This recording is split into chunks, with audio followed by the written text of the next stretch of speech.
اسلام آباد high court نے تحریک انصاف کے جنرل سیکریٹری اسد عمر کو فوری رہا کرنے کا حکم دے دیا۔ اسد عمر کی جانب سے وکیل بابر اوان ایڈوکیٹ عدالت میں پیش ہوئے۔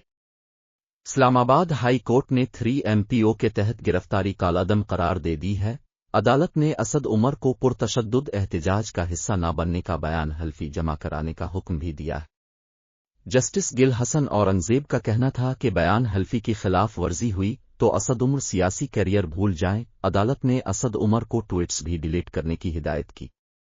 جسٹس گل حسن اورنگزیب کا کہنا تھا کہ اسد عمر کے 2 ٹویٹس ہیں، وہ فوراً ڈیلیٹ کرائیں۔ وکیل بابر اوان کا کہنا تھا کہ یہ خبر ہے، لیکن ہم آپ کے حکم کی تعمیل کریں گے۔ جسٹس گل حسن اورنگزیب کا کہنا تھا کہ وہ تو آپ کو نہیں چھوڑیں گے جب تک آپ پریس کانفرنس نہیں کریں گے۔ بابر اوان کا کہنا تھا کہ پریس کانفرنس تو ہم نہیں کریں گے۔ عدالت نے حکم دیا کہ دفعہ 144 کی خلاف ورزی نہ کرنے کا بیان حلفی جمع کرائیں۔ اسی تازہ خبروں کے لیے ہماری چینل لاہور سپوٹ لائٹ کو سبسکرائب کریں اور گھنٹی کے بٹن کو دبائیں۔